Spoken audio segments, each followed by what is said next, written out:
குருவே சரணம். உங்கள் தொழிலில் நீங்கள் ஜெயிக்கணுமா? தாராளமாக ஜெயிக்கலாம். அதற்கு சில சூட்சுமங்கள் உண்டு. தொழிலில் நீங்கள் முதல் ஜெயிக்கணும்னா உங்கள் ஜாதகத்தில் லக்கணத்திலேருந்து 10ஆம் பாவம், அந்த 10ஆம் பாவத்து அதிபதி என்ன நட்சத்திரத்தின் சாரத்தில் போகுது, 10ஆம் பாவத்தில் என்ன கிரகம் இருக்குது, அந்த கிரகம் எந்த கிரகத்துடன் சேர்க்கை பெற்றுள்ளது, எந்த கிரகத்தின் பார்வை பெற்றுள்ளது, இதெல்லாம் கவனிக்கணும்.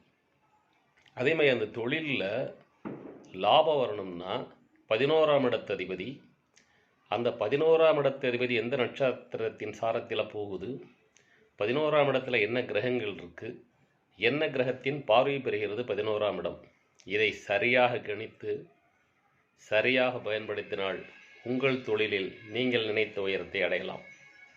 அத்துடன் உங்களுக்கு என்ன திசாபுத்தி நடைபெறுகிறது, திசாநாதன் எங்கிருக்கிறார், புத்திநாதன் எங்கிருக்கிறார், அந்தரநாதன் எங்கிருக்கிறார், இதை கவனிக்க வேண்டும். இந்த 10ஆம் இடம் 11ஆம் இடம் என்பதை லக்னத்தின் அடிப்படையிலும் பார்க்க வேண்டும், சந்திரன் என்ற ராசியின் அடிப்படையிலும் பார்க்க வேண்டும், சூரியன் என்ற இடத்திலிருந்தும் பார்க்க வேண்டும். வீதி மதி கதி இவ்வாறு 3 விதமாக உங்கள் ஜாதகத்தை ஆராய்ச்சி செய்கையில் நீங்கள் உங்கள் தொழிலில் உங்கள் வாழ்வில் நீங்கள் நினைத்த உயரத்தை அடைவதற்கான வழி இருப்பதை கண்டறியலாம். முயற்சித்து பாருங்கள், வெற்றி நிச்சயம். நீங்கள் விரும்பினால் என்னை தொடர்பு கொள்ளலாம். வெற்றி நிச்சயம்.